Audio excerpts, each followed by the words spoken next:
next fight is Edmen Shahbazyan versus Dalcha Lungiambula. Edmen is currently 11-3, coming off of a loss, actually coming off 3 losses. But he's standing 6'2", and he has a 74-inch reach. And then on the other side, Dalcha is 11-5, coming off of a loss, standing at 5'8". He has a reach of 76 inches. So when you say Edmen is 6'2", so he's gonna be 4 inches taller than Dalcha, but Dalcha gonna have a 2-inch reach advantage. You think that's gonna play into the fight? With Dalcha's fight IQ, man, not really. I don't think any of the numbers really will matter. It's all about which Dalcha shows up. I don't really know if it matters which one shows up, because you look at his record, his wins are pretty much split between KOs and decisions. And then his other win in the UFC came to Daquan Townsend. And I never heard of him. No point in mentioning him because, yeah, he lost several in a row, man. What's scary about Dalcha is a lot of his losses he was winning. He was cooking Cody. And he was also beating Punahele. Yeah, he found a way to lose. You said it actually live during the fight. You said he gonna find a way to lose. I mean, you can almost bet on it, man. But he did have broken ribs, though. His ribs were visibly sticking out, so it was kind of... Yeah, that's true, but I'm just saying it's the fact that it's always something. It's always some mental thing that leads to him ultimately losing. Now, he was getting beat by Magomed pretty handily before the front kick KO. And then he beat Marcus Perez, who, yeah, Marcus not even in the UFC no more. Daquan is not even in the UFC anymore. And he has lost to Wellington Turman. Who? Marcus Perez. So this shows you his ceiling. Yeah. So then on the other side, we get Edmen Shahbazyan, who looked like he was going to be the next big thing. Hey, was he training with Ronda Rousey and those other people? Is that who this was? Remember, they had the same coach. Yeah, that's it. He served as a training partner for Ronda Rousey as a teenager. This is the guy who was training with Ronda, and everybody was saying he was basically the next big thing at the time. And then they had that coach, what was his name? Edmen Shahbazyan. So he was 15 years old training with Ronda Rousey. That's interesting. He's only 25 now or something, around 25 That's years interesting, man. 15. Yeah, man. You know what happened to him, man? What happened is he ran into certain people too soon. Well, he embarrassed Brad Tavares. That's what did it, because Brad is not a person that just get beat like that. I mean, Brad's only knockout losses came from Nate Marquardt, which you got to put an asterisk next to that one because you know how they go. And then his other knockout loss came to Edmen. So if you can knock out Brad Tavares, you got to realize Dricus couldn't even do that. And the way he did it, he hurt Brad and then landed the head kick, bro, and it knocked him out cold. Yeah, it took half a round to do that, man. Half of the first round. Then he ran into Derek Bronson. At the time, I think he was a few fights removed from losing to Israel, so people kind of thought that Edmen was going to beat him, actually. But Derek kept the win streak going.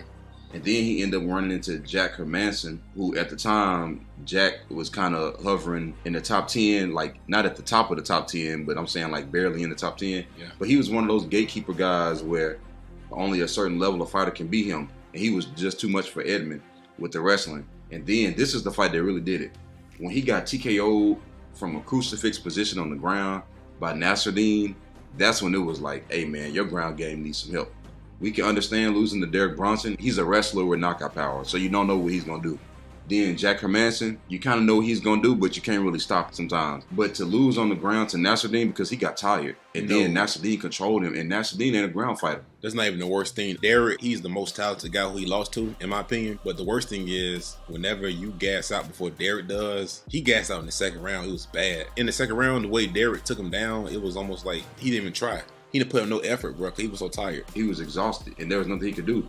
But the difference here between Derek and Dalcha is there's a lot of differences. There are some things that are kind of similar, but there are some things that are very different. One thing about Dalcha, he starts off real explosive and powerful, like how he was beating up Punahele, but I knew it wouldn't last. And yeah, he got injured, but even if he didn't get injured, I knew it wouldn't last. You gotta understand, he threw a head kick, he got blocked, and then he countered Punahele, he countered with a left hand. It's like, bro, like, if you're gonna get hit with a punch, don't get caught with the left hand. It was just a bad decision. The whole sequence was just kind of odd. And with Dalcha fighting against Punahele, he only had one thing to look out for, and he still got hit with it. And the funny part is, he didn't get hit the whole first round, and he got hit when he got set up in the second round. That was game over. So Dalcha, look, he's been doing judo since he was about 7 years old. He's competed at the top of the top in grappling when it comes to judo. World champion. His nickname is not just something they call him. He's a literal world judo champion, like how Roman Dolidze is a real grappling world champion. That's what Dalcha is in judo.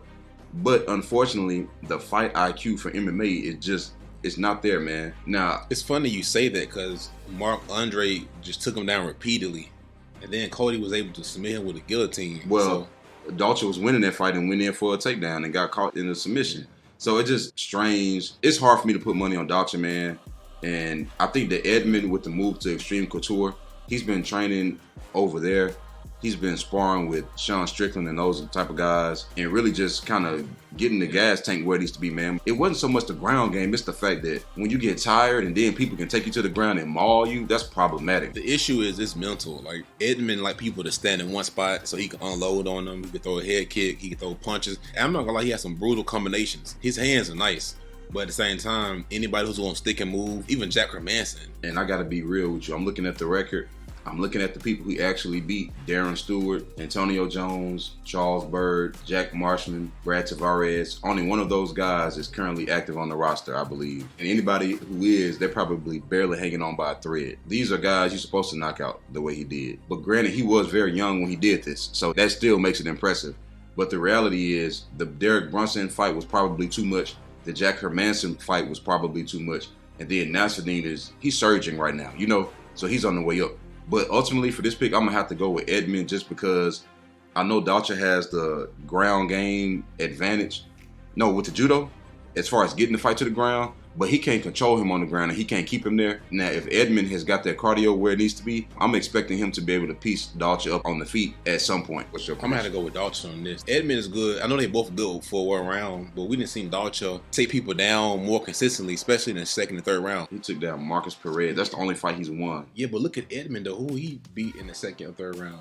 All his finishes come in the first round. And he won a split decision over Darren Stewart. We know what that means. Edmen like a certain type of opponent. But then again, Dalcha, sometimes he could be in one spot too, man. And he did it against Puna Haley. He just stood in one spot, man, and just... But one thing about Dalcha, he's loading up on big winding punches. They're explosive and you can't let them touch you because Puna Haley did eat a little bit of damage leading up to that knockout because he clearly lost that first round against Dalcha. But the difference is Edmen is going to be sticking and moving. Yeah.